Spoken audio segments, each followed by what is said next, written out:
our soul light Hmm. is incredibly bright, brighter than the sun.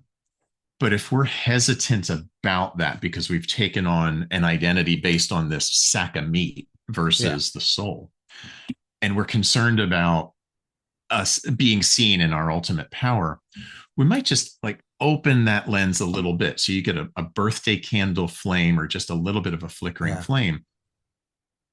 That will attract the gnats and the annoyances. Sure. Especially if it's darkness everywhere else. Yeah.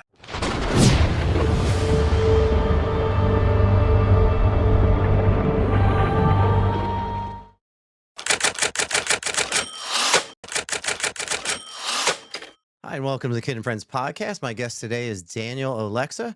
He's a master certified coach, hypnotherapist, author, and transformational guide who works at the intersection of identity, leadership, and spiritual awakening. His work focuses on helping individuals move beyond performance-based identities and reconnect with a deeper sense of self. Rather than offering surface-level strategy, he guides people through profound internal shifts, especially during moments of crisis, transition, or existential questioning. How are you, man? I am It's nice. good. How are you? It's good. It's nice to meet you. So I went on. I did watch a couple podcasts, like I told you at the beginning, and I get a lot of. I have a lot of interviews lined up for months, right? And sometimes I forget why and who I'm talking to until the day before, or somewhere close to that time where I start looking through. So initially, I was like, "Oh, he's a life coach," but then I realized you have a spiritual aspect to it as well, which I love. Like I told you what my backstory was on before we started, and um, you had some experiences when you were a child, and one of the things I find out with a lot of people that I talk to is when they're a child, they have some sort of, let's say, abilities or voices or something that manifest themselves, and it's either two things happen. Either the parents discourage it and get you to move on from something else, and then they rediscover it later in life, or the parents are in that kind of a realm already and they encourage it, and the person has a jump start.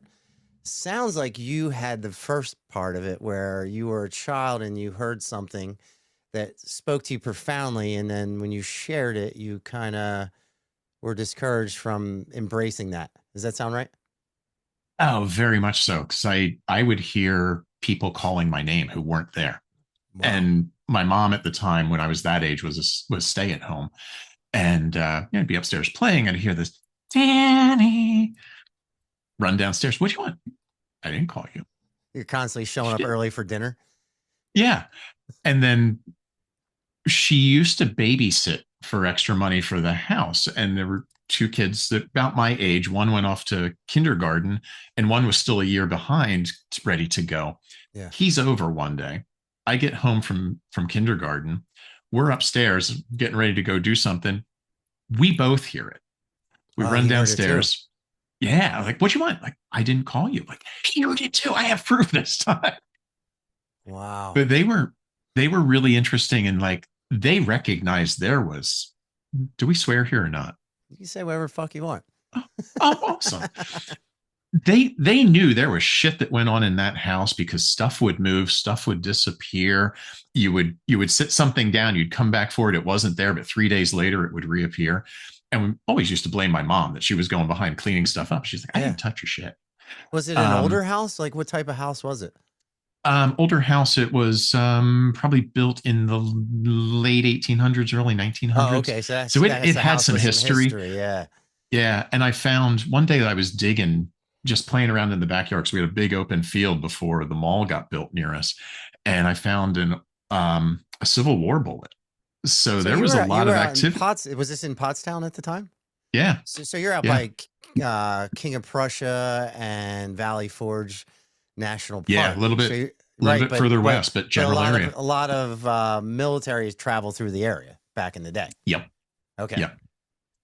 And so what did you find in the yard? That day I found a Civil War bullet because I had to look it up to figure out what it was. I'd never seen a chunk of metal that looked like that before with this with the rounded grooves in it. Was it fully And intact? no, it was just the slug. Okay. But it didn't look like it hit anything because it wasn't mushroomed. But Gotcha. occasionally find arrowheads and other things in the area. So there was a lot of movement over Yeah. that land over the years, and God only knows what took place in that house. So when you hear this voice, is it male, female? What are you hearing? That one was female. There was another one that was also female that was a different voice one day. And I was about 5 for this one. I had gone upstairs. I remember it so damn clear.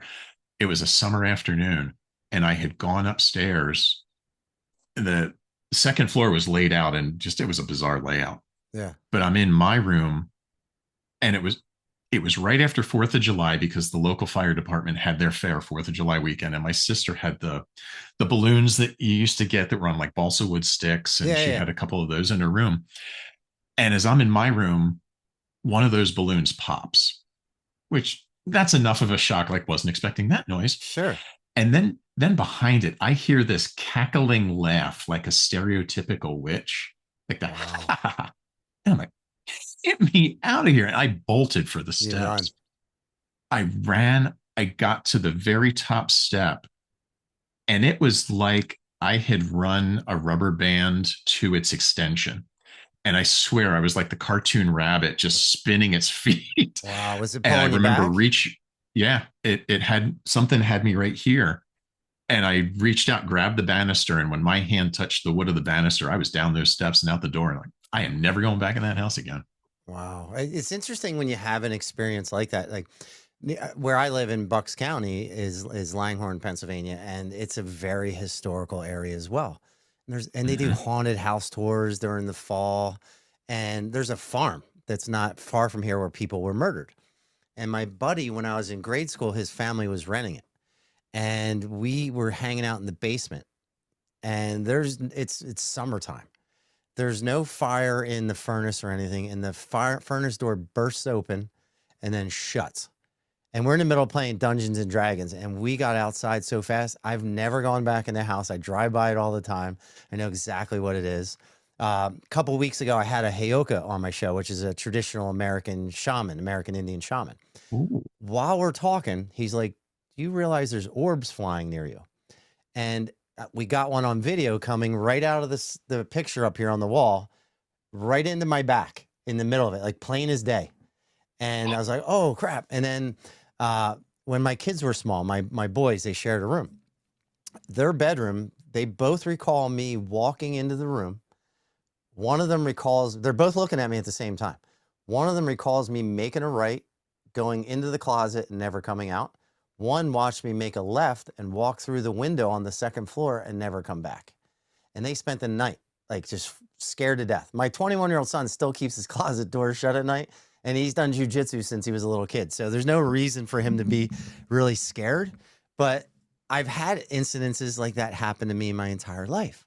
So when you're 5, are you freaking out, or are you losing your shit? And then you tell your mom, and then his mom's like, "Oh, come on, like it's just your imagination." Yeah, I was freaked out. And on some level, I think as I think back at it, I wasn't terrified, which is interesting to think back on. It was just like, here's this thing that's happening, and I know there's other things happening in the house. Is there would always be like the shadow out of the corner of your eye. Yeah. There were really strange creaky noises, like people walking, that always got blamed on the hot water heat or anything like that. But There's always an explanation if you don't believe in what's happening. yeah, and the way they would accept that phenomena took place in that house, like doors opening and closing, and they would, oh yeah, the door to your sister's room just opened while we were here this afternoon. Nobody was there. Yeah. But then when it came to me, like, I'm hearing things. It was, no, you're not. It's your imagination. But there would also be this recognition that, particularly on my dad's side of the family, there were individuals who were gifted, that had these gifts, and they were freaked out by it, that it was showing up in me. So there was this push down of like, you don't want to go there. That's opening whatever. Like you're opening the door to bad things to happen. Yeah. Right. Because you're a child and you don't have the ability to understand what's happening to you, or what you don't have the ability to control it. And did they have bad experiences in their lifetime with that kind of stuff that they felt like they needed to nullify it? That I don't know. I know my dad's one aunt, who I never met, was supposedly incredibly gifted. Okay. And I think her skill freaked him out to some degree. Ah, So they just never really talked about it. It was okay. just that it was this thing you didn't talk about publicly. And did you have a lot of these experiences as a child? And when did they stop for you? Was it somewhere in the early teens when you start getting distracted with life and all the other things?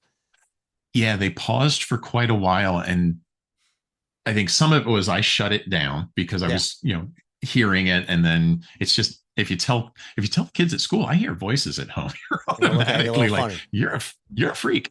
Yeah. So there was that whole societal thing that I took on as that pressure and shut it Right. down.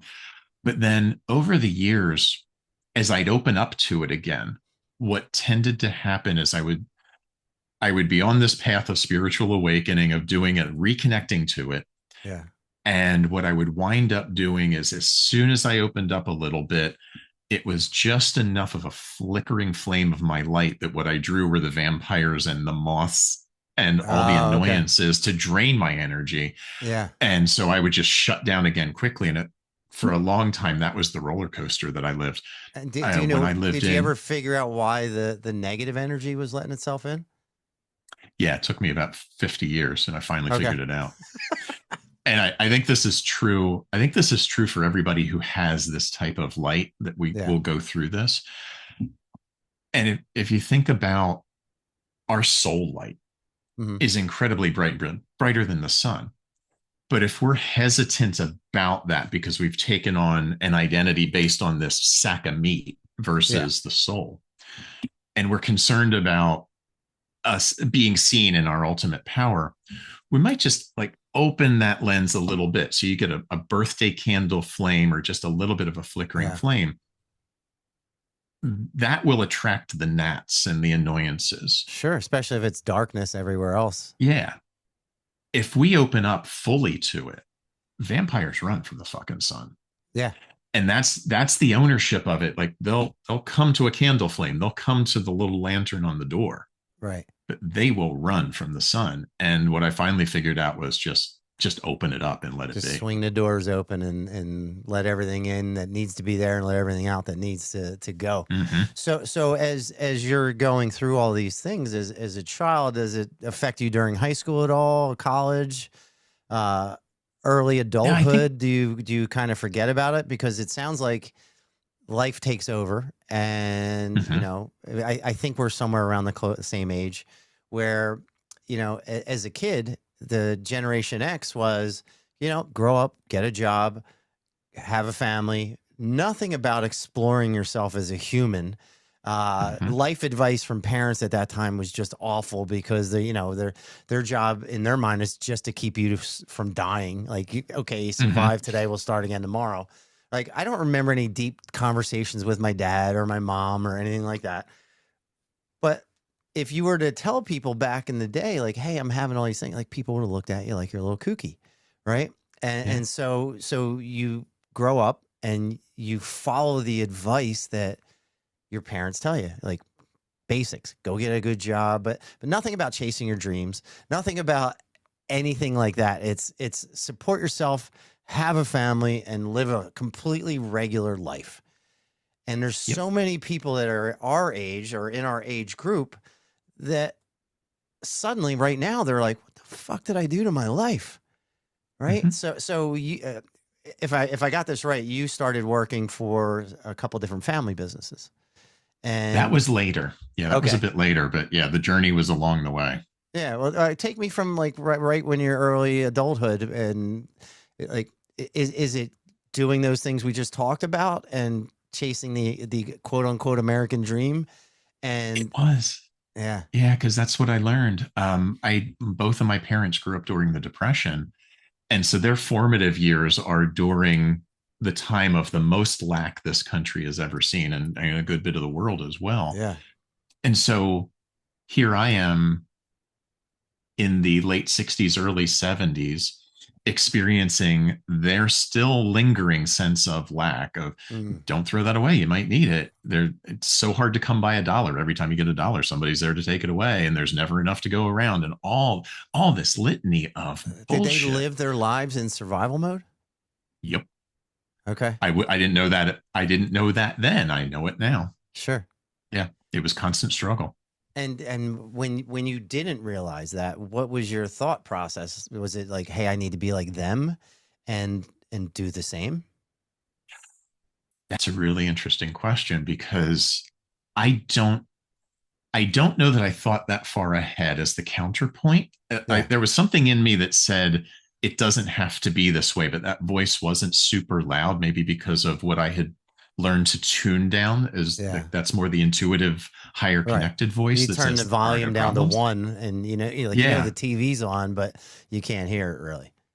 And I think what it was more, and I see this even talking sometimes to some of my clients that have had similar experiences, no matter where they were in life, that when we have the two authority figures in our life Mhm. saying life is hard, and they are visibly living that experience day to day, and we look at them as, well, you're the people who know what things are, I guess this is the way it is, and then I took that on as my truth Right. So it and never seems really normal. questioned it. Yeah, it's absolutely normal. And as you're accepting that as your truth, do you feel um like it was hollow and it wasn't really what you were meant to do? It took a long time to figure that out, but yeah, it Okay, but eventually. when you look back at it, do you see the hollowness to it? Mhm. But not at the time. Like Yeah, it's like being in the forest. You no, can't see through the trees. I don't know. I forget how yep. that saying goes. The But you know fish what I swimming in water mean. thing, it's like, Yeah, I exactly. didn't know I was wet, I was just there. Yeah. So you're living this plain old ordinary life and in survival mode. And I'm assuming that affects how you look at relationships, how you find jobs, how you interact with the Mhm. world. Like you're probably not seeing the best out of everybody. You're probably looking at the negative side of things, and there's no good deed goes unpunished. Like there's probably just everything that comes along with that. And Yeah, there's it not just one other shoe to drop. There's a store behind you somewhere. yeah. So how does that play out in your life through your early 20s, which are really your formative years as an adult? Yeah, so I did go off on my path a bit, because my initial move away to go to college was to go into graphic art and design. Okay. And of course, on the parental side of blue collar, hardworking, there's no You money can't in that. What you the can't what the make hell are you money being doing? creative. There's no way. Yeah. Can't be any kind of an artist. And I went off and did my thing, and found it was funny. I went from that creative, and then got pulled over into more of a production job, which was in Okay. alignment. And then I wind up going from that into sales in the industry, which is what my dad used to do. Yeah. So here I am walking the path without intentionally walking the path. It's just what's falling in front of me as it goes along. And oh, here's an opportunity to make more money.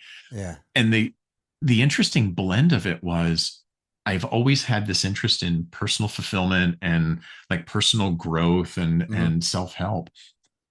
And I remember, I think it was it's now called the Landmark Forum. At the time it was just the forum after it transitioned from being est. And I had gone to a seminar. It was like, okay, it's kind of interesting. Mhm. And the one that the thing that stood out, one of the things that really stood out to me that weekend was how we label ourselves. And at that time I was living this identity that I was shy. I was wearing the label shy. And whoever it was that was in the seminar that weekend when they were doing that segment said whatever their label was, and the facilitator's like, where's the stamp from the manufacturer that says that? Right. It's not on your forehead. Did they stamp it on your ass that you're that? And like, no. Like, so why are you carrying that label? Right. And I started thinking about it. It's like, I'm the one doing that. So I had, for those early years in the industry, I'm sitting behind an art table doing my creative thing. And there was a sales manager, and I will always appreciate him for this. He walked into the sales office, into my office one day, and said, "You ever thought about going into sales?" I'm like, "Absolutely not." Yeah. Why not?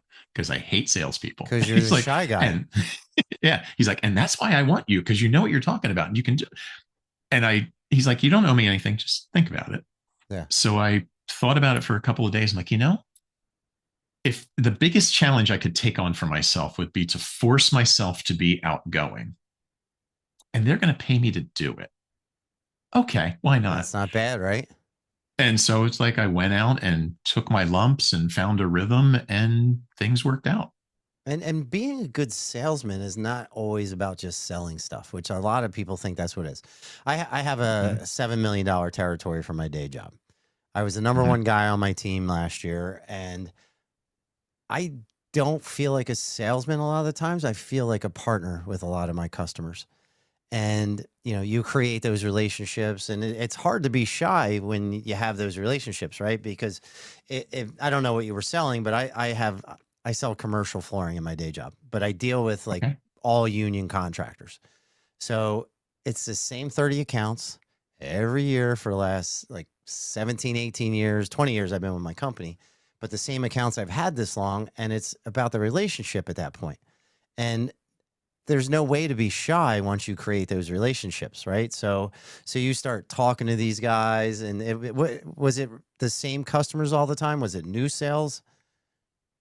A little bit of both, and my focus was always that same thing: build the relationship, because that's where the longevity of the client comes in. It's not about, hey, what can I do to get that job from you today?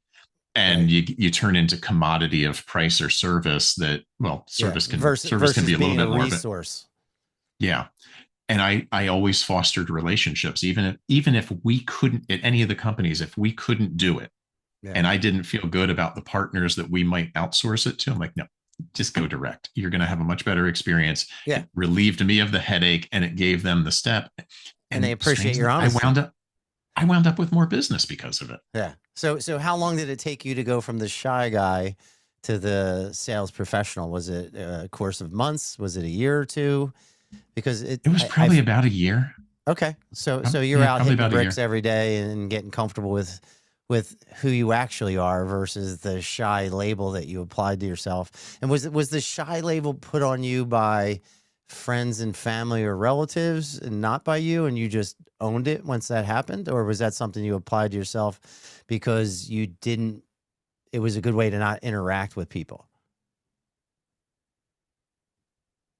I think I wound up taking it on because of my interactions with my parents. Survival essentially mode. The children should be seen and not heard kind of stuff that I grew up with, because that shit from 1920, 1930. Don't be a bother. Just go away. Nobody wants to hear from you anyway, because you have nothing to contribute. All of that. Do you have kids anchored. now? No. Do you have your own kids? Okay. Nope. So I decided the crazy would stop with me. I love my kids to death, and we have such good times together. When I was a kid, if my parents had a party, we were all locked in a room and not allowed to interact with the neighbors and everything else, and a completely different approach than what I had. And it was that same kind of thing, like, stay out of the way. Nobody needs to see you. Nobody needs to know you're here, even though everybody in the neighborhood who's at the party knows where their kids and that we're at the house, right? So it's kind of just push yourself down, stay out of the way, fly under the radar.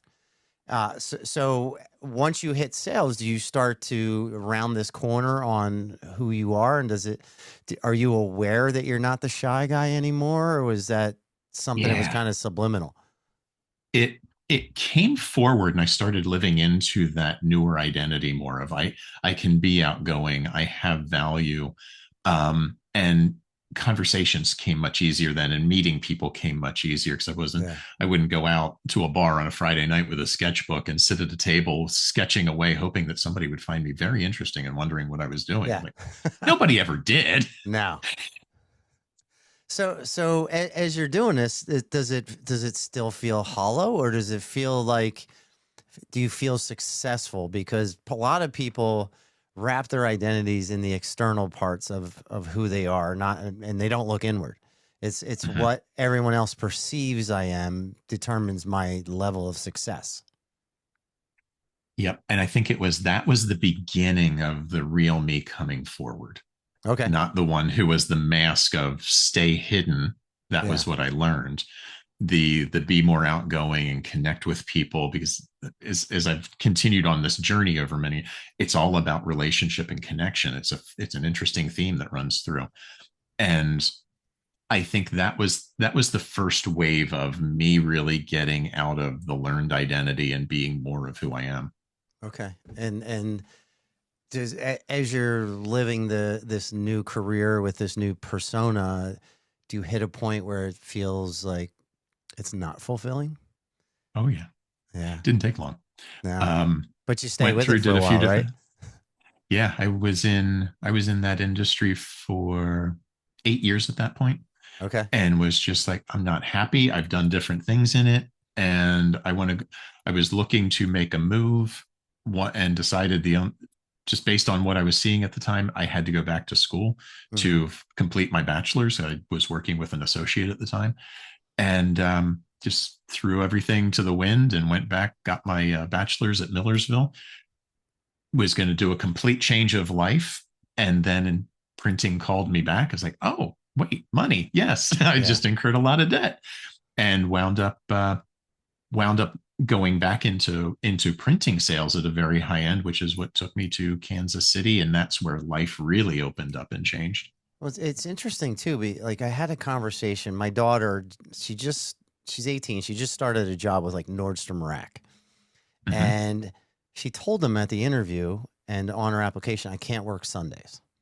She started 2 weeks ago, and it was Sunday. Yeah, yeah, 2 days ago, and they're like, "Hey, where you at?" And they didn't schedule her at all for those 2 weeks after the first day. So she's not making any money or anything, and they're not giving her any time. And she says, "Hey, I had this agreement when I started. I can't do it." And they're like, "Oh, well, we'll just write you up as a no-show." I told her in the kitchen, I said, "Quit that job right this second. Just message them back. You're not working there anymore. And what do you want to be when you get older?" So it's her, myself, and my 21-year-old son in the room at the time. She's like, "I want to be an artist and work with kids." I said, "Then you need to find a part-time job that includes either one of those two things." She's like, "But I don't have experience." I said, "Doesn't matter. Somebody's going to hire you." I said, "You're starting down the path right now of just accepting a job for taking the money and not having any type of fulfillment. And if you start that now, the rest of your life is going to be like this." And my 21-year-old son, who's getting his commercial real estate license, he's in the process right now. Uh, he said the same exact thing because he wants to do what he's doing. He's not doing that because somebody talked him into it. He decided that's what he wants and that's what he's chasing. And I'm trying to beat into her head, like, don't just accept these things, because if I use myself as an example all the time, if you look at me, I've only owned my own business for about 6 years.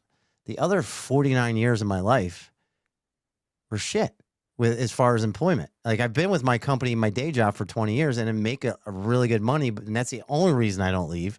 And I'm good at it, but there's zero fulfillment in it. And what's the saying? If you do the thing you love, you never work a day in your life. But Yep. our generation was get the job, chase the money first. The fulfillment will come later, or that part of the conversation never even happens. Typically never happened, because it was life sucks and then you die, and this is what you signed up for. So Mm-hmm. just bear down and get it done. Yeah. So you're back in printing and you're making good money, but does it feel hollow and empty? And are you miserable without knowing you're miserable?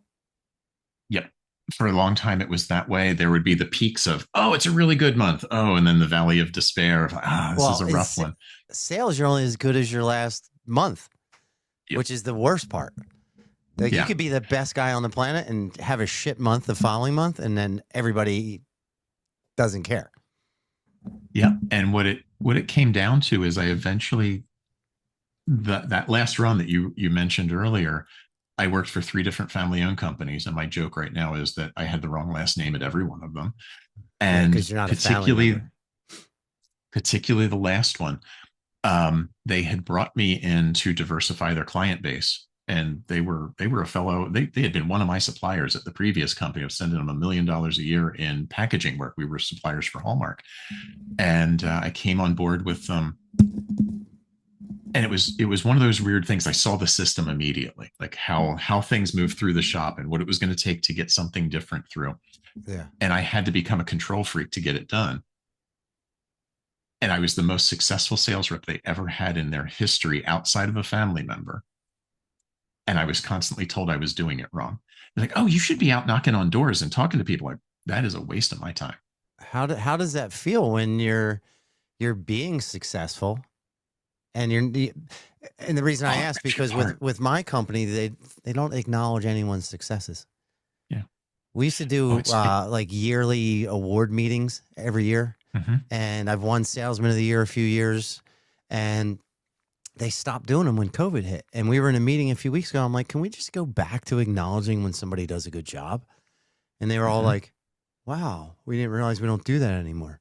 But to your point, sales is hard in general. But if you're told you're doing it wrong on a regular basis when you're the number one guy, like, it's soul crushing. And I think that was like this next level of crack, because here I am working my ass off, like literally probably killing myself on some level with stress, and being told it's not good enough.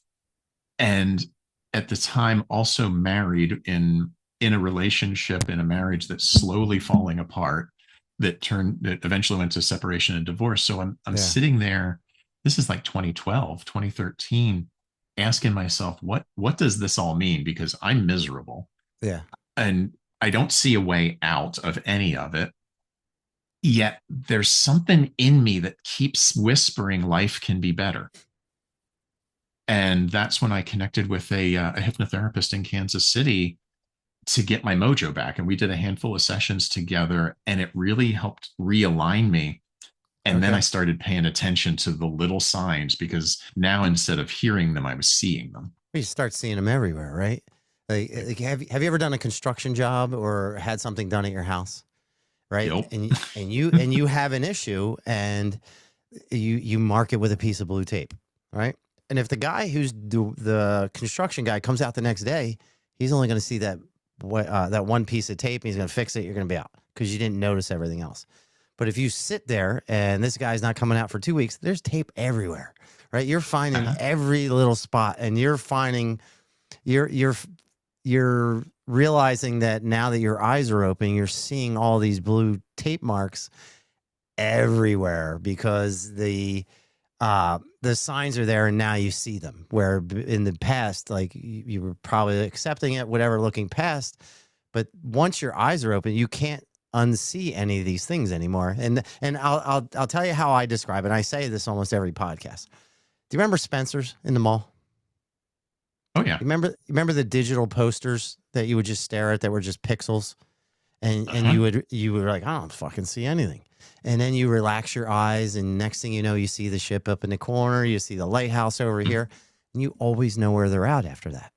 And once you open your eyes a little bit and you see something, you start to see everything. So you're paying attention now, and you're saying, okay, the signs are everywhere. Yeah. What happened was I was reading 2 books at the time. One is Blue Zones, on the 5 areas in the world where people live to be 100 and they're healthy. Oh, okay. And the other is a book called Black Hole Focus, which I had met the author. And as I'm reading them both, within 2 days, they both mention the concept of ikigai, which comes out of Blue Zones. It's Okinawa, that they don't have a word for retirement in their language, but they do have this word that's roughly the thing that gets you out of bed in the morning, about living with purpose. And I'm like, wait, that is too bizarre of a concept, too obscure for me to see within 2 days from 2 different sources. And I was still in that job at the time. And I started asking myself, why am I going there? Why am I getting up to go there? Right. And the surface answer is always because you have a mortgage, you moron. Like, oh, well, yeah, but that's not it. That's not the real driver. Right. And I kept asking myself every morning when I got up, why am I going in? And it took about 2 weeks. Client called one morning and said, hey, can you come over at 2? We just had this hot project dropped in our lab. We kind of know what we want to do, but we don't know how to get there. We know you will. Yeah, Mm. I'll see you at 2. Great. And I'm hanging up the phone, and literally the cartoon light bulb is going off over my head. And I feel this sense of solidity in my core. Like, Yeah. oh yeah. And it's like, I love problem solving, and I love the negotiation of it. If we give a little bit here, what goes away, and how Sure. do we build the best solution or the Like most suddenly informed your day solution? has some purpose to it. Yeah. And it's like, what do I do with that? Because that's what I love doing. And Yeah. I wasn't doing it as fully actively, maybe, Okay. while I was problem solving for the client, but this brought another level to it. It's like, Sure. that's what I want to do. And at that moment was also preparing. The divorce was over, had gotten together with the woman who's now my wife, and Mhm. we're moving from Kansas City to Florida. And even if I wasn't burned out in the industry, what I did not exist in Naples. The closest market was probably Orlando, which is 4 hours away. And Okay. so it's like, I got to reinvent. It's So you're time. forced to Now, change. yeah, 47, like time to do the new thing. And because of that experience with the hypnotherapist, it's kind of forward in my mind of maybe that's what I do. Yeah. Jump online. And at the time, there was one school in Florida teaching a state certified program of 500 hours with campuses in all the major cities and Naples, which is a really small town overall. Yeah. Like, universe, okay, shut up and take my money. I know Speaking what I'm to you, supposed yeah. to do, and just followed the path. It's interesting too. Like you were talking about, there's no word for retirement. Mm-hmm. How many times have you met somebody in your life that truly loves what they do? There's no, It's they don't rare. care about Yeah. retirement. It's not even Mm-hmm. on the radar. They just want to do the Yeah. thing they love all the time. But when you have Mm-hmm. that hollow, empty job that's just covering your mortgage, you can't wait to be done with it. Yeah, because And you're living in survival. yeah, and the reinvention part. Like one of my best friends lives in Asheville, North Carolina, and a year and a half ago, they had that big hurricane, and I was supposed to ride my motorcycle down the 2 days before, and I wound up flying in just to help him chainsaw and stuff. And we would talk to a lot of people, and we were helping people out, and some of these people were baggers at a supermarket or had some shitty convenience store job. So many of these people had an opportunity to reset and because they were forced to. But I'm certain probably 75 to 90% of them went back to just doing the same bullshit they did before without realizing they had an opportunity. Like you were smart enough to say, okay, the thing I do, I'm good at, but I don't really care about it. I shouldn't chase it as hard because of the conversation you had with the hypnotherapist. And this certification, is this a hypnotherapy certification as well? What type of certification was it? It was a series of 3 over that 500 hours, from basic hypnotherapist to clinical hypnotherapist to um, interpersonal hypnotherapist, which is the spooky stuff that I love. Okay. So it was 9 months long of training, and it was an awesome experience. That's where I woke up to how my parents' stories affected me and the rest of my family, and Yeah. how they were being carried. Because up until that point, I didn't necessarily have the lens on it. Mm-hmm. I just knew what I experienced. Yeah. And the one that triggered it, that really opened it up, it's like maybe a September or October. And when you've ever worked a job that you get paid twice a month, or there or every other week, sorry, you get paid Yeah. there's 2 months of the year where you get the third paycheck, and you're like, yes, Yes. cha-ching. And it was one of those months. And I'm like, okay, I know what I'm going to do. I got my plan for my extra money. I'm going to have a little bit of fun, the whole thing. And the next day, I get my car renewal from the state of Florida. Okay. So right after that, my sister calls and says, hey, we're getting together, deciding what we're going to do for our dad for Christmas, and we're all going to go in. And like, yeah, I don't know what I can contribute right now because of this. And she goes into this litany. I'm like, yeah, you never get, every time you get $1, somebody's there to take it away. You can never get ahead. And she Right. just rolls them. And now, because of the training I've had, I'm like, wait a minute.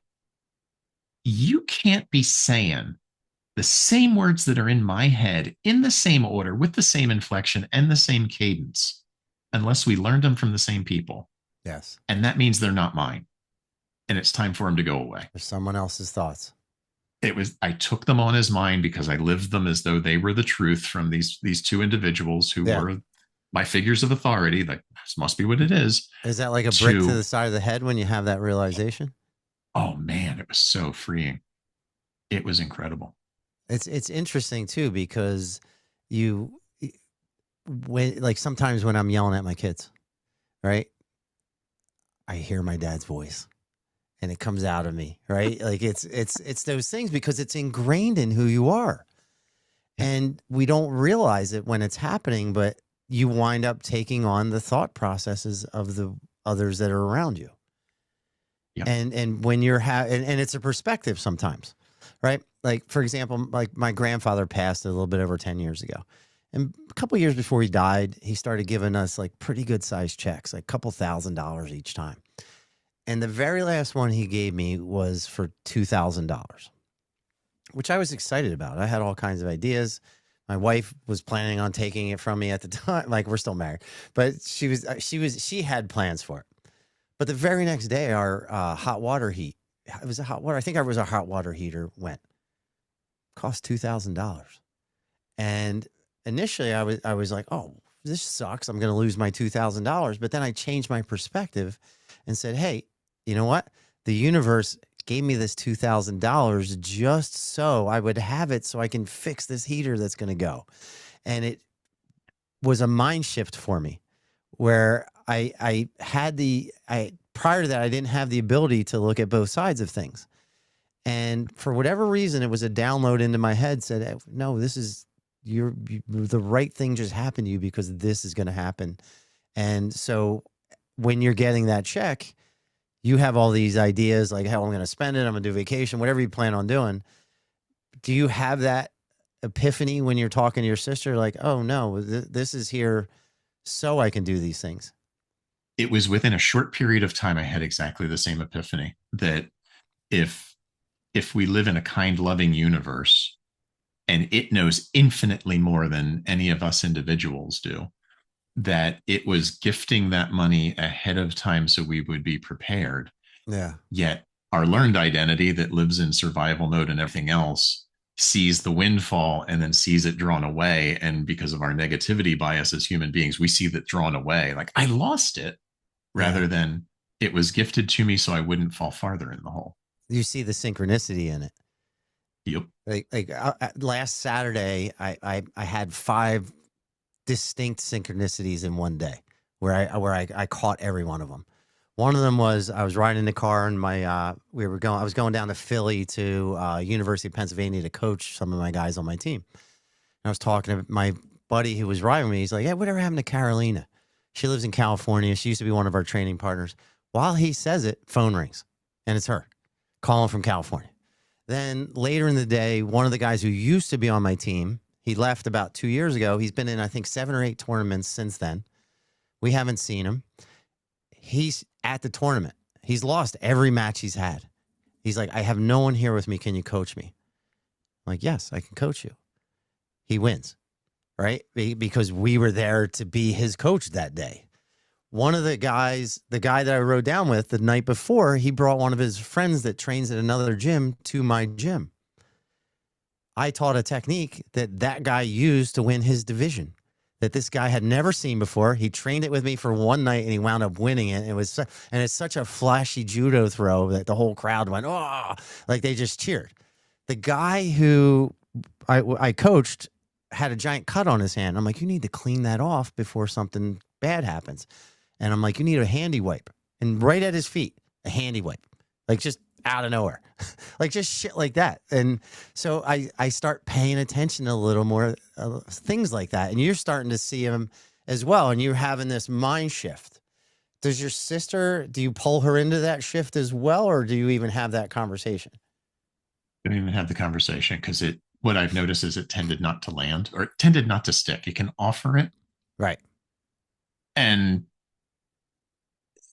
I can plant the seed. Is the ground fertile? Yeah. And A lot of times it's It's not, right? Because they're yeah. not ready, or it's just not lined up the same way for them to see things. Or we get so caught up in all my siblings are older than me, Hmm. so a little bit more life ingrained, Yeah. and maybe it's their identity is so locked in that who would they be if they didn't have that? Yeah. And they haven't had anything probably major to happen to them that would cause them to have a mind shift change. Yeah. Okay. So as you're having this moment and you're realizing, okay, these aren't my words. This is not who said this. This is not my identity. Where do you go from there?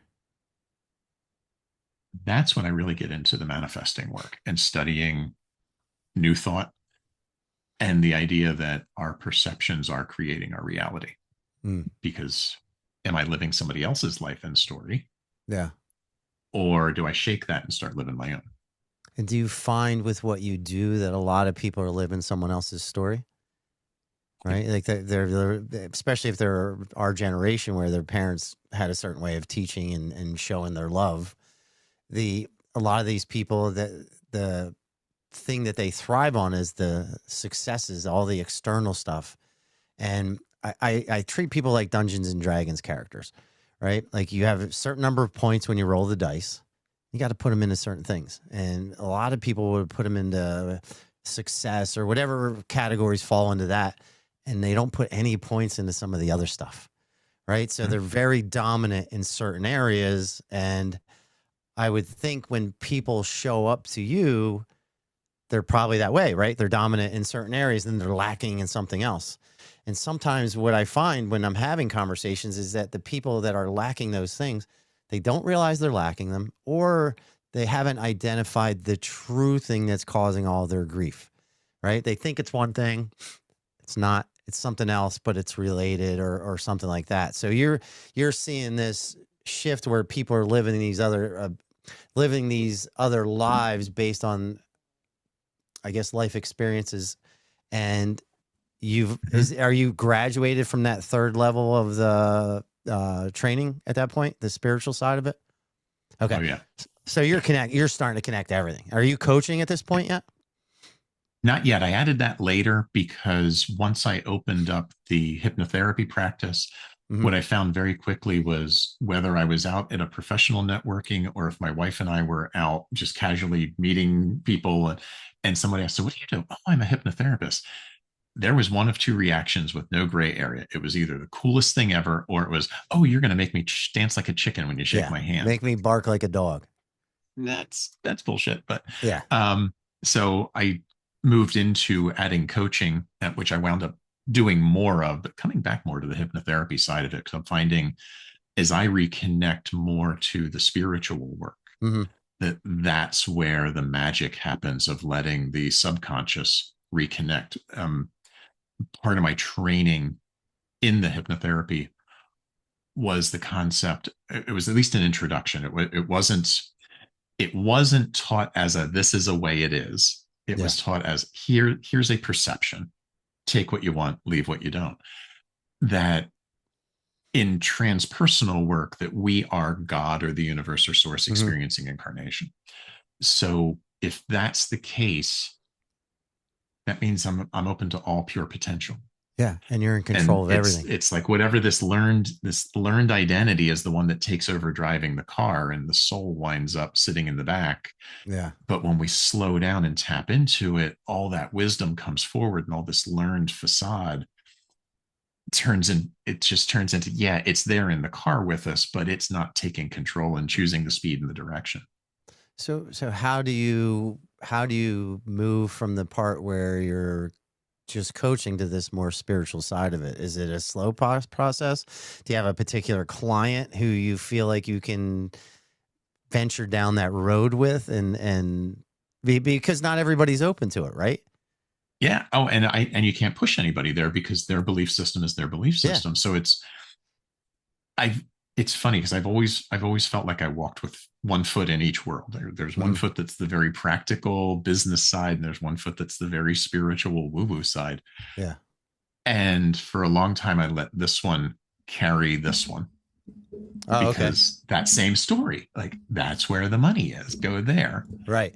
When really this is where the passion and purpose is. And this follows that. Yeah. Do what you love and you never work a day in your life. Yeah. So there's this reconnection that really started opening up a few again for me, is I did play in that space. I did work there with clients who were open to it. Mm-hmm. And then when I started doing, I think my first awareness, and I swear this started coming in as channeled information, was if when we come into this incarnation, before we come in, Mm-hmm. we sign a contract. Yeah, your soul What we're contract. going to achieve, the whole thing. And what tends not to get talked about is we choose the obstacles that we Yeah. are there to grow past to achieve our goal. So I started doing spiritual retreats in Peru, where we would do past life regression, one session to the life most associated to purpose in this one. A Mm-hmm. couple days later, we would do past life regression to the life associated to the challenges, and then we would do an integration at the end of the week. And so working through all of that started to get some clarity. And then being in Peru, you do what you do in Peru, Yeah. and have had a really interesting experience on ayahuasca one year, where the first level of the clearing was meeting my parents. And in the vision, in the journey, I am chewing them out. You're horrible people. You suck. You ruined my Yeah. life, all of it. And that's when the first level of clearing comes. I'm getting all this anger out, and Do I they have a roll over. reaction, or are they sitting there taking that in They were your just journey? receiving it. Okay. Yeah, they were just receiving it. And I roll over, and that's when the first level of purge comes out. Yeah. And I could feel it hit me right here. I lay back down. So can I And interrupt you for once one all that, second? yeah. The purge, I hear people talk about it all the time. I've never done ayahuasca. I've done plenty of mushrooms and other psychedelics, and strictly for medicinal reasons. Mhm. But is that purge? Is that a somatic type thing where you're just getting rid of that bad energy and it's coming out? And that's what that first Yeah. level of the purge is. I never put two and two together when people are, because no one's ever described it as the purge and at the moment of making a unconscious or conscious decision. So that's Yeah. like a physical manifestation of you chewing out your parents and expelling it from your body.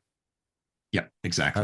Okay. And it, because I felt it, I felt it hit me here, and then Yeah. I rolled over, and I'm like heaving my guts, and I lay back down, and like this clarity comes. I'm like, wait a minute. I can't be who I am if you weren't who you were. Right. You're the greatest parents ever. You deserve awards. And it's like, and you can't be who you were if your parents weren't who they were. They deserve awards too. And Yeah. I turn into freaking Was it like Oprah when Oprah. everybody gets a car? Like, and Yeah. you get one, and And you like were great, and you were great.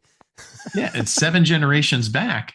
Yeah. And we do all this. Oh, I love you. Oh, this is wonderful. And then the goddess of the plant takes me, and we're up in the heavens at that point, because Okay. what needed to be done for this thing Yeah. for this meat suit was taken care of. And then it turned into just a whole nother level of awakening and connection. When because a lot of this woo-woo stuff, a couple years ago, had you mentioned any of this stuff to me, I would have looked at you like you had two heads, right? But now I'm a firm believer in all this stuff. Do you have your spirituality?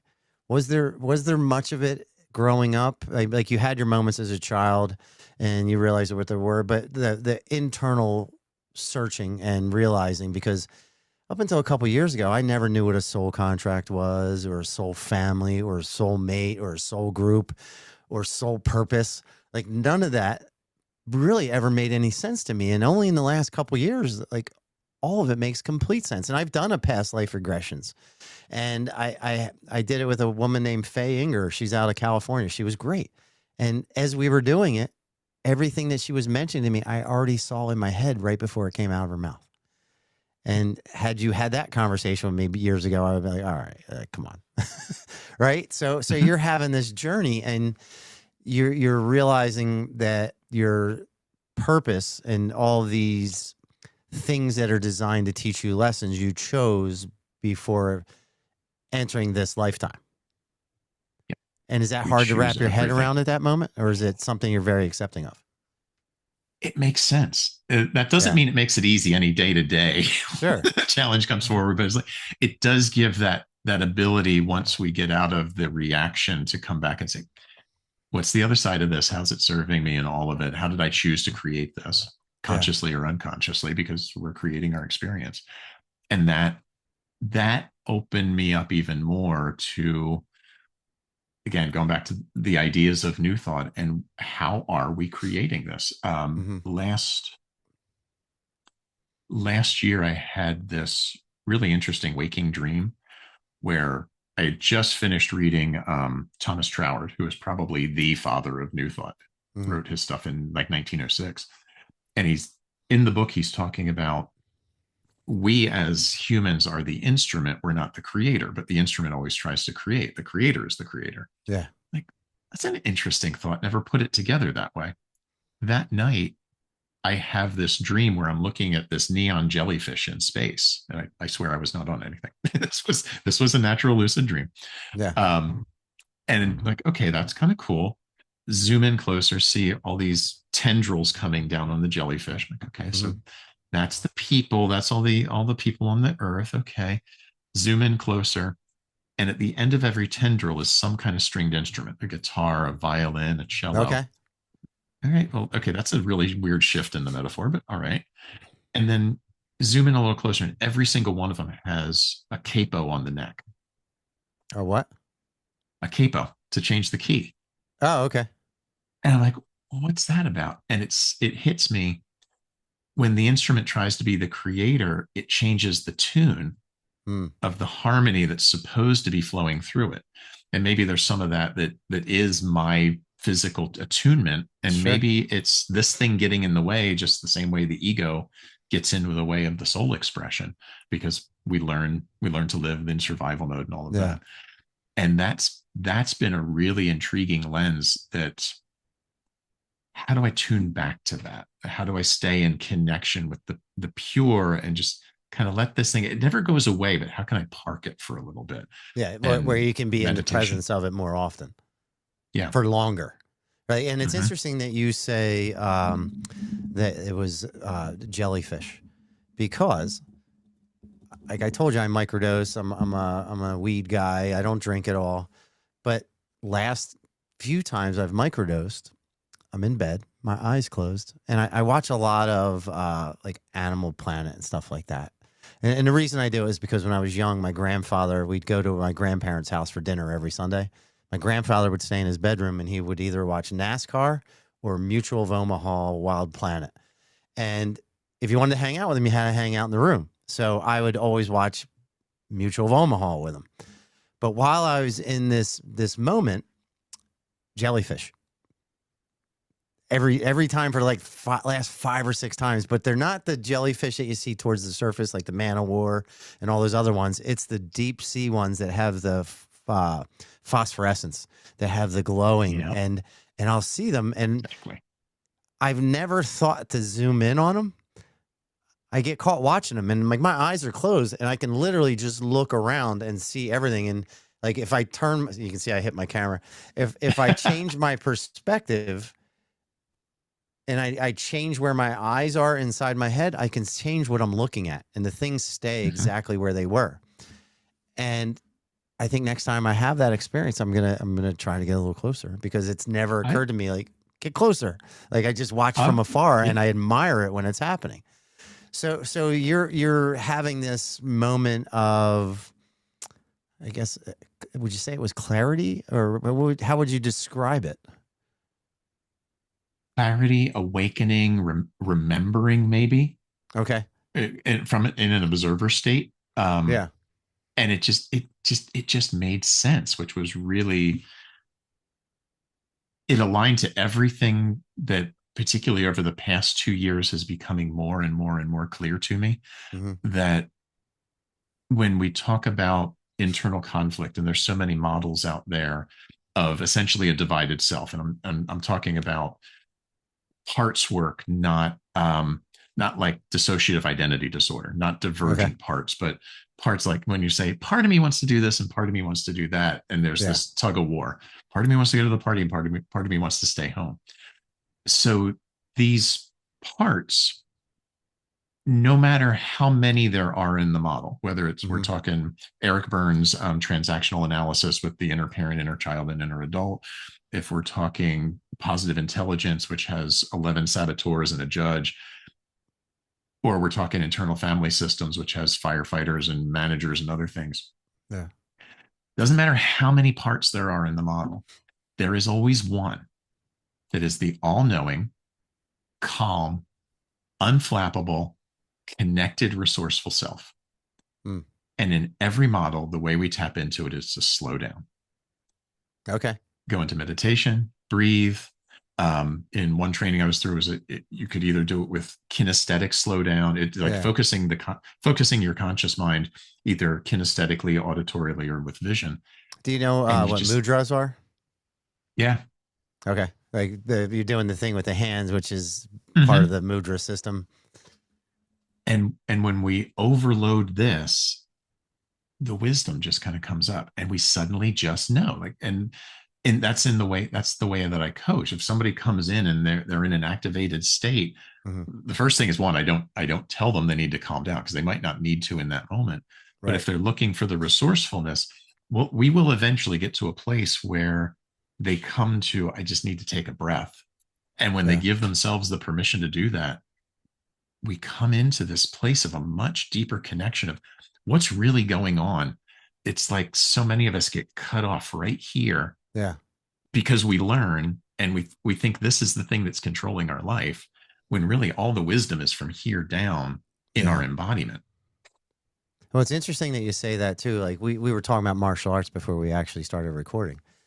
Like I've been training Brazilian Jiu-Jitsu a long time. When I first started, when somebody was choking me, and let's say a rear naked choke, it's full panic, right? Like it's my head telling me that everything is not going to work out and I'm going to freak out and everything. And my body is, it's kind of fine. But then Mhm. it shifted after a few years of training to, okay, I know my way out of this position now and I'm comfortable. Like my brain and my body became one and they're understanding, but it's that moment of, hey, slow down. Things might not be as bad as you think. Listen to the voice in your head that's going to guide you through your way out of this.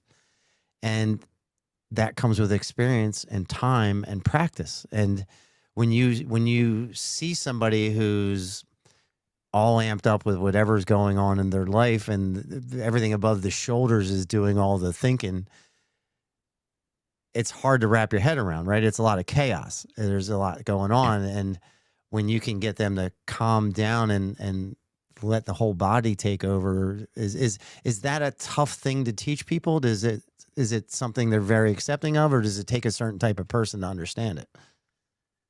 it I think at some level everybody eventually gets it.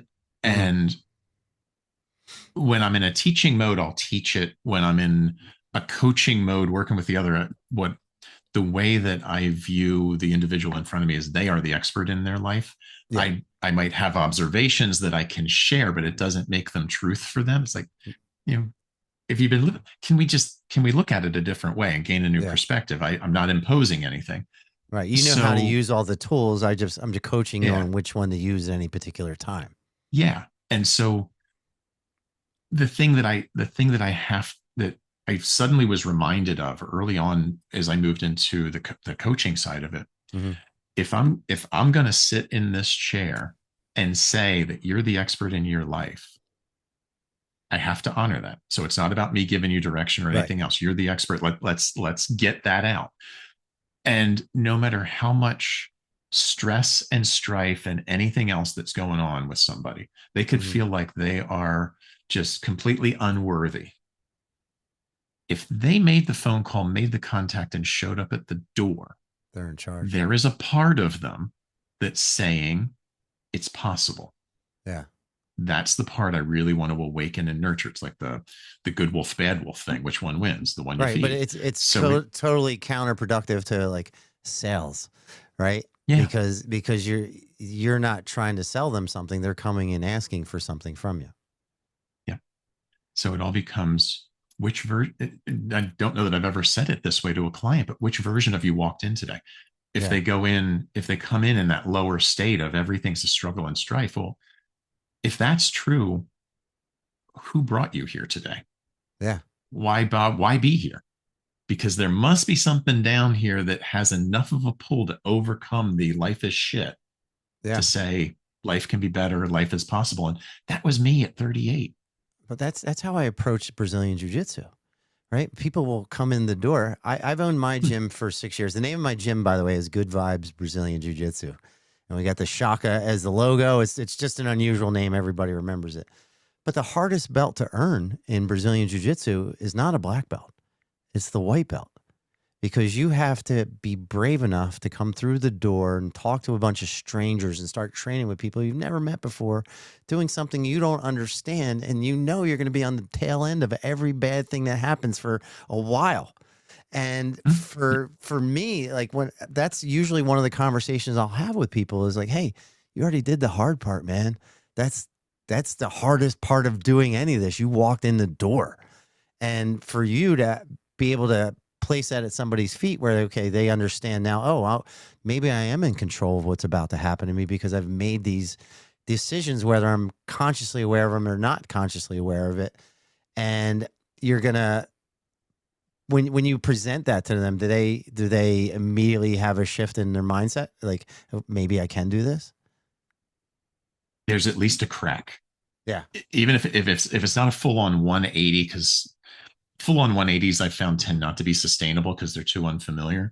Yeah. But just 1 or 2 degrees of change of like, I could maybe get along with that because I did get here.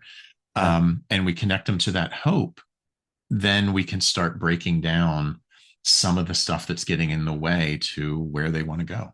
And from what I read on your website, you work with a lot of like highly successful people. Mm-hmm. Right. And generally those highly successful people go back to what I was saying earlier, where they're Dungeons and Dragons character and they've put all their points into certain things and other things get neglected because there's no points in those particular categories. When they come in, do they realize that they're heavy in all these things, or they just don't? Is there a general sense that they don't know what it is, or is it just different from every client? There's a little bit of difference, but there is a general, I don't necessarily know what's going on and I want to figure it out so I can fix it. Yeah. And But it will then come back to I'm living my role as my identity rather than my identity. And this is the other thing that I just do. and with highly successful people, their entire identity is based on the successes, like the things they own, the respect they get from other people, like peers and stuff like that. It sounds like it would be very freeing for somebody who's living that lifestyle, and then having an interaction with you where you're opening up a different perspective of thinking and showing them that, whoever they are, that they don't realize who they're happy with, can change and be something else and have an identity shift, kind of like you moving from Florida to Kansas. Mm-hmm. Right? Like and it's all possibility. So we get so stuck in everything we've done that's brought us here. It's like, I can't give that up. Yeah. Even though I'm miserable, because who would I be if I wasn't that? Yet there's so much more out there because when we put ourselves into these containers and silos, we're not experiencing the infinite possibility that's out there, that this deeper driver is saying you can have that and be happy. You've done everything that everybody else has told you. You've followed society's rules to say this is what you need to do to be contributing and be happy. Well, yeah, I might be contributing, but I'm not feeling it. Yeah. You can have a both and. It's not an either or. And so when somebody comes and they find you and they want to start down this course, I think I saw on your website there's like a 6 months they can do with you initially, or 12 months. It's a bit of a commitment. And I would think that there's some sort of weeding out process, because not every coach is perfect for every student, and not every student's good for every coach.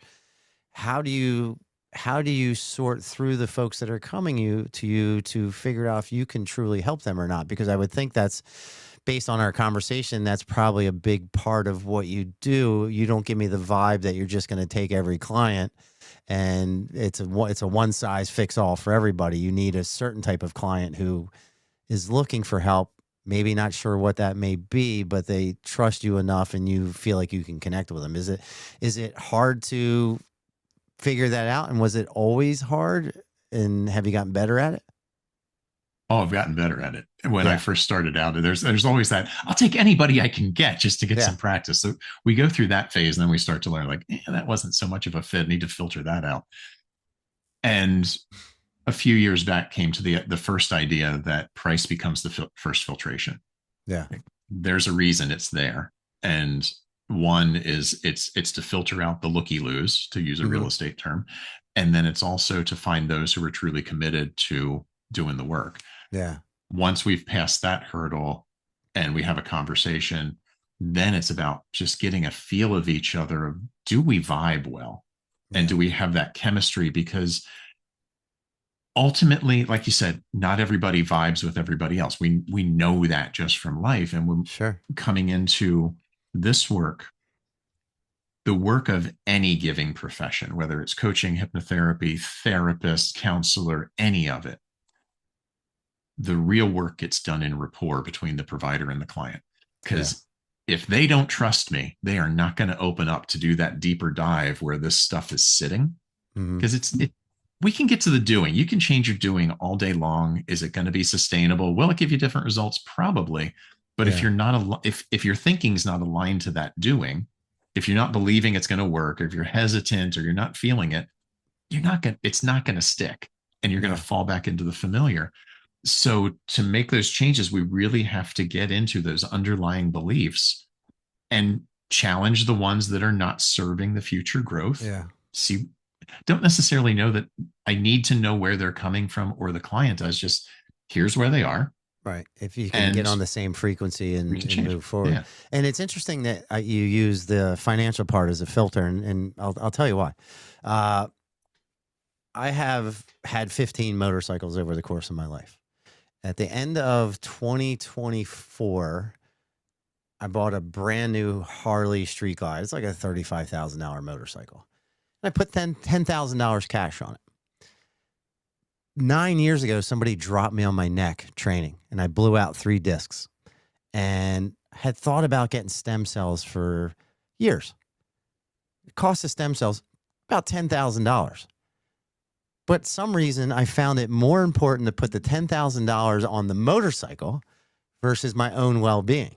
And I had this conversation with one of my buddies I train with, and he was having the same kind of things that was happening, like injuries, stuff like that, but still owned a lot of stuff, right? But the financial part of fixing my personal self and my well-being and my physical being was, I undervalued it. And we made a decision that this is the year that we take care of ourselves. And we were going to put money on ourselves versus making any big purchases. So we both went and got stem cells. It's one of the best things I've ever done in my life. But for years, I had the money and I put it into other crap because I didn't value what I needed physically. But it's the same to me as valuing mentally, because you're dealing with very successful people who probably drop those kind of numbers on just random shit, vacation, whatever they're doing. But it doesn't occur to them that, like, oh, maybe I invest this in myself, because either they don't feel like they're worthy of it, or they don't need it, or there's probably many reasons. And for you to have that as the initial filter, I think that's pretty amazing, because that person has to have already determined they're worth it, and that you're worth it as well to do it.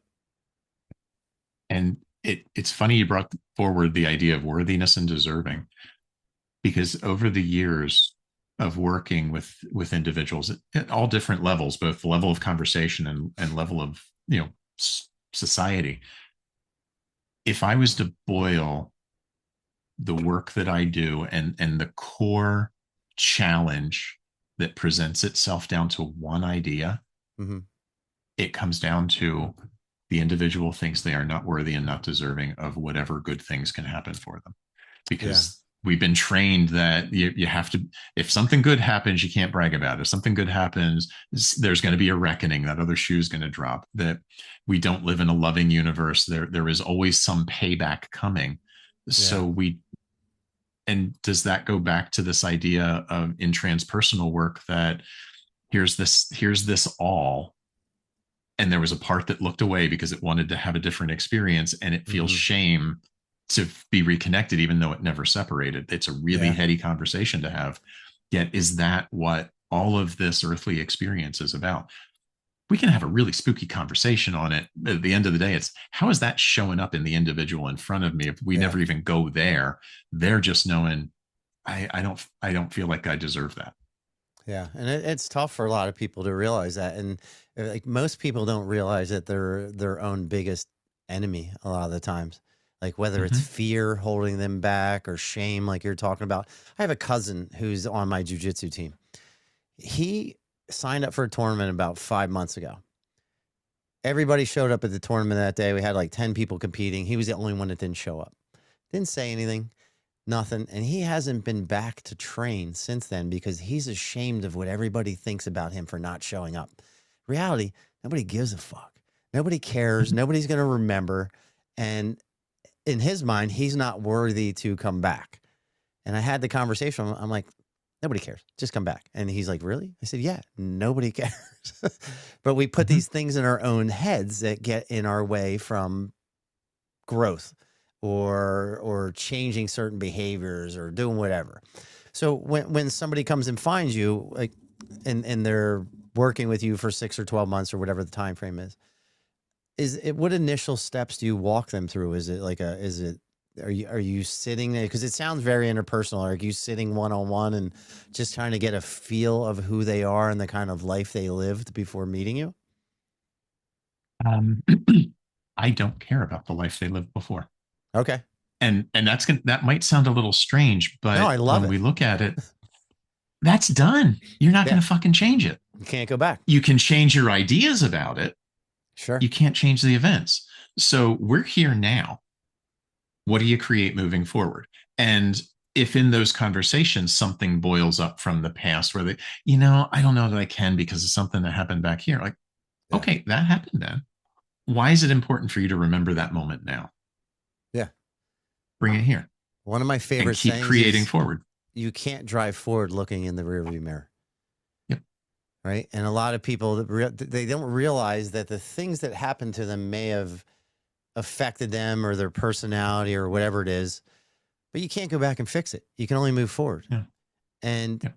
a lot of people don't realize they can recreate themselves in a whatever they want to be from whatever moment that they've decided to change. Like Mm-hmm. you can do that by changing your friend group and finding new friends who accept you for whatever you are. And like I have a lot of high school friends, and when they find out what my podcast is about, they're like, "Oh, that's kind of crazy. I didn't realize you were that kind of guy." Doesn't matter. I don't give a shit. But a lot of people care about what other people think about them, and that also drives how they interact with the world.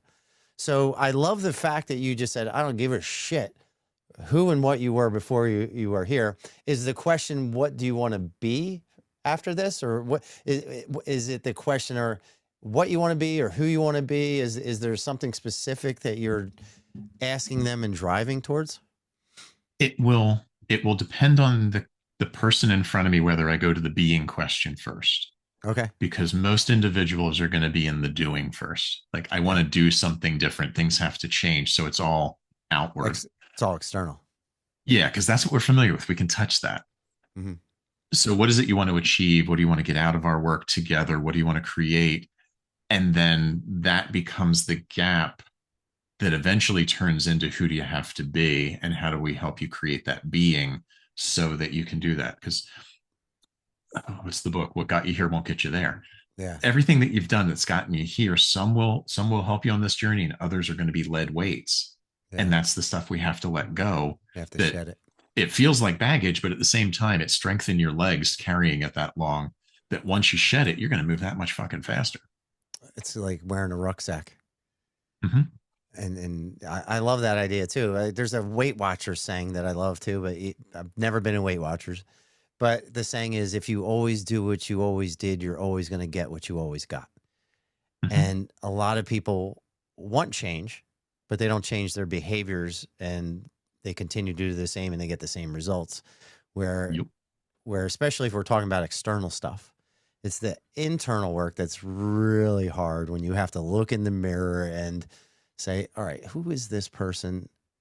What is your purpose? Why are you here? And how can I get myself there? Like, that sounds like that's probably the hardest part of the conversation. And then everything after that is probably all downhill. Yeah, and it can be because that's when so many of us, and I know that I've done this in the past, would look inside and say, oh my God, I'm a piece of shit because of that, or I'm not good Yeah. enough. And we'll judge that other version for not knowing what we know now, or doing what we did at that point in time when we've evolved past that. Yeah. And it's, looking inside and being able to say, that's who I was, and recognize that that version of us was doing, just like anybody on the planet at any point in time, is doing the best they can with the information they have. Yeah. We might disagree with it. They're doing the best they can. And when we put that lens on ourselves and on others, we can really start to open up to reconnecting. I might disagree with their choices, and there's a Yeah. lot of choices going on in the world, particularly in the US, I disagree with right now. Sure. But they're there because that's what they know, and they're doing the best they can. And you don't with always whatever have it to is. be whatever that was. Like, I have a kid, Gavin, in my kids class. Mm-hmm. Started a couple years ago with me, just bawls his eyes out every class. Dad's always in the corner, just miserable, just looking at his kid. He's like, I can't believe this is my fucking kid. Right? He just gives that look all the time. He's been training with me for a few years. And about 2 years ago, he was training, and there was only a couple kids in the class. And I look at him, I go, Gavin, what happened to that kid that was crying all the time? And this is a 10-year-old. His response to me was, he's gone. That was it. Never seen him cry since then. Never seen him get angry when I was training. Nothing, because he has figured out who that thing was and who that person was. At 10 years old, he knows he's not that thing anymore. And now he's living a whole different life at 10, where like things don't affect him. Like, I teach kids how to fail. That's literally what I do. Like, they get comfortable at losing so things don't affect them the same way. And that's what happened to him. Is he learned the ability to recognize, like, okay, these things were holding me back, my fear. And this, like, I don't know how deep he thought into it, but his answer was very deep for me, where he's like, he's gone. So Mm-hmm. you help people do the same, where they're like, okay, that part of me is gone. Like, I remember who it was, and I like or dislike whoever that was, but it's not truly who I was, because I'm living the identity placed on me by others, and that I've placed on myself externally. And when you have people going through these big changes mentally and internally, do they take it outward and change a lot of things? Like if, like, I'm sure there's a lot of divorces probably during these conversations. There's probably jobs being quit, right? But it's nothing that you're coaching these people to do. They're actively making decisions based on who the new version of them is. Yeah, my job is to have them awaken to their own authority Yeah. and make their own choices. I don't tell them what to do. That is not my role. If Yeah. my job is to help you remember who you are and take back control of your life, that you're not living for other people, you're not people pleasing, you're not living by somebody else's rules that you may have learned when you're 6 years old, to come back to your authority, then that's why I'm here. It's not my place to tell you what to do, because I don't know. I've been on this planet for almost 60 years, coming in close. Yeah. And I've done a lot of cool shit, but I haven't done everything. So what level of hubris would I need to have to sit in this chair to tell you that I'm the expert who's going to fix your fucking life? Yeah. No, I will. I see so many people out there doing, like, I have the answer. You don't. You have a fucking perspective. Right. And that's it. Yeah. But we as human beings, in times of crisis and confusion, will look to someone who is a figure of authority for what to do. It's in our genes. So all these individuals out there, whether they're in self-help or whether they're in politics of, I have the answer, I'll fix everything, we're like, oh, okay, you go do it, because I have no idea where to go next. But it's a one size fits all with a lot of those people, where you're handing the tools to somebody to make their own changes. They're basically their own mechanic. And, Yep. And you they know, can own it. yeah, a lot of people don't work on their own cars anymore. But there used to be a Mm-hmm. time when we were younger that everybody you knew how to work on their own car, right? Damn And Skippy. that's basically how people are these days. They're looking for others to fix their shit versus taking themselves and learning a little bit about themselves and fixing their own stuff. So Mm-hmm. when And what's even funnier out of it is I see so many who either don't want to fix their own shit or even have somebody else touch it, but they're more than happy to fix somebody else's shit and tell them what's wrong yeah, with theirs. yeah, they're really good at giving advice, but they don't follow their own Yeah. advice. Yep. So talk to me about some of the stuff you do with this, because it sounds like you're having these interpersonal conversations and you're guiding people on discovering themselves, but you also do a lot of like trips and stuff like that where you're taking people to places. And I was looking at some of the pictures on your website, and it looks like you go to South America quite a bit with some of these folks. Is it group trips? Like what are some of these things that you do with your clients? So what I do with the group trips to Peru, I have a business colleague down there is a mentor of mine who opened up a retreat center in the Sacred Valley in 2019, Mm-hmm. and I've been taking trips down there 5 times now. Okay. 5 times in 3 years. I had to take a break after the last one because there's just so much. And there is something different in the energy of the Sacred Valley, Mm-hmm. just being connected to the descendants of the Inca and all the magic of Machu Picchu and everything else. And Yeah. Machu Picchu, in a way, it's a high point, but at the same time, there's so much other stuff. You're like, okay, I was there and did that, but the spiritual connection with the shaman and just there's a magic in that place that when we do the hypnotherapy work, it just opens people up wider Yeah. because we're out of the noise. I remember the first trip I took down was in 2020. Peru had opened its border in November of 2020, Mm-hmm. and my friend had one group come in November and one group come in, my group, in December. We were supposed to be there in July, but COVID Okay. going on. Everything's pushed back. And a couple of things that happened. One, he had said to me, because he moved from LA when he moved down there, that it's amazing being outside of the 24-hour news cycle. And I didn't Yeah. think too much about it until I got down there. And like, we were connected. We had Wi-Fi. We were checking Sure. things along the way, but we were off doing things. Yeah.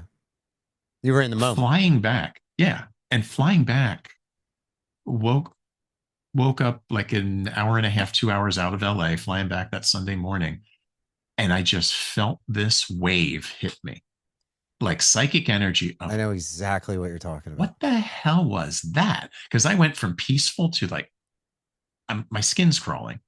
My first time It's just all experiencing this that stuff. was when I went down during right after the hurricane. I Mm-hmm. was staying at my buddy's. There's no power. There's no street lights. There's no cell phones. There's no waves of energy that are not natural going through me all day long. And we essentially sat outside by a fire for about 5 days. And, I'm sitting on dirt. Grounding had never meant anything to me prior to that. Now it Mm-hmm. makes a ton of sense. I have the sheets on my bed. I have the pillows, like all that stuff. I have a mat on my floor here. But I felt fantastic. I chainsawed for days with no problems. Mm-hmm. Never got tired, never got sore, no nothing. Second I got on the plane, flew back to Philadelphia. As soon as I stepped off, bombarded with every energy source around me, the people, everything, the frequency was all off. And I was 100% aware of what I had just gone through. And it's the exact thing you just described. And unless you've ever had that, it's hard to understand it. And just going out in nature will do that for you. And a lot of people avoid nature. Like I had a conversation with this girl, Karina, in my class 2 weeks ago. She's 10. She's like, yeah, I'm in trouble. And my mom made me go outside. I said, when I was a kid, going inside was the punishment. Like going outside was the thing you wanted to do. And now you guys have it completely backwards. That's why you guys are all messed up. And I'm saying this to a 10-year-old, but that's what it is. Like you, so you're 100% aware of your mental and physical reaction to not having all this stimuli. Mm-hmm. Yeah, it was fascinating. And then subsequent trips, like I could really center in even more and more and more to You knew where to find it. the, It's like that poster. yeah, yeah. And the one trip, I had a full on channeling. Like I had this collective talking through me while I'm working with a client. I had never had that kind of experience before. And I remember just my voice changed. I'm, doing my best Stevie Wonder as I'm sitting there Yeah. talking to her. And like, I know what's coming through. I can hear it. And I was in full control at any given point. I was like, okay, I'm stopping here. What are you getting over there? Because I want to check in. Are you doing okay? What are Yeah. you getting out of this? Because this is what I'm getting. Okay, I'm going back in. Do you Back know to the who thing. Daryl Anka is? No. Bashar. Oh, It, yes. Know that name. if you look him up, he channels. And Mm-hmm. I only started watching him about 5 months ago, and I'm probably hundreds of hours of watching this guy. Everything that comes out of his mouth makes sense. Yeah. But and I'll turn people on to him, and they can't watch him because they don't understand the channeling part of it. And I'm like, just Huh? suspend your disbelief for 2 seconds and just listen to the voice and the words that are coming out of this man's mouth. It makes a lot of sense. So when you're having this Yeah. moment of channeling, you realize that these words are not your own, but they're coming from somewhere. And is that hard to wrap your head around, or is it something that you're fully Yeah. accepting of because of the circumstances of where you're at? And the circumstances of growing up Yeah. and all of it. Because I've always had this connection that I would shut down from time to time, but now I'm opening it more and more. And it was just like, oh, this is the next thing. And I glanced when you were talking about Bashar, I glanced over. There was another guy, Paul Selig. If you're not Okay. familiar with him, really interesting story and some interesting channeling information that comes through him. He's got an intriguing delivery style where he'll speak it and repeat it. So Okay. it takes a little bit to get used to his pattern, but the same kind of thing, like what he is talking about is coming from so far above. And it's all about, you guys are just caught up in the school. Yeah. You're here to learn the whole thing. But in that moment, and it happened 3 nights in a row. There was the Wow. experience with the client. The next night, I'm sitting around the fire pit with my friend who runs the center, and we're just talking about things. And this hand just starts shaking. I'm like, and I was telling him about the experience the night before, and like, oh, they're here. What do you want to know? He's like, Yeah. I don't have any questions. Like, they say you do. What is it? And he's like, well, yes, I do. And at that point, I'm just gone. Wow. Do you remember what The was coming out, or are you okay? So you're Yeah, aware, but not aware of, like, there's no thought involved with it. It's just pouring yeah, out there of was no you, filtration. but you're listening to it at the same time. Yeah.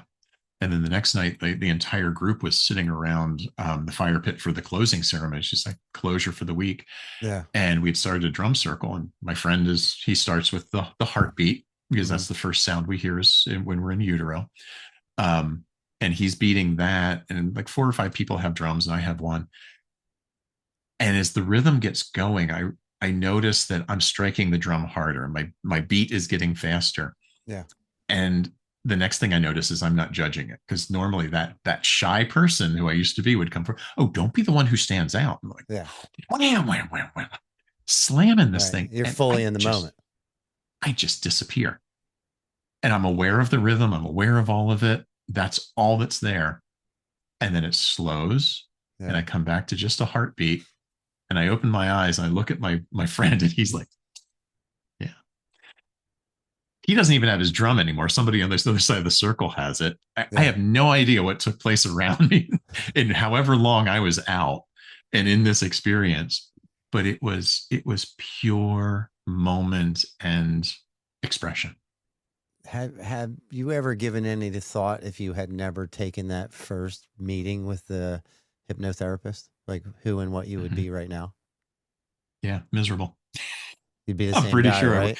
yeah, I would have never questioned. I would have just been like, oh, I guess this is what it is. And my life is like my parents.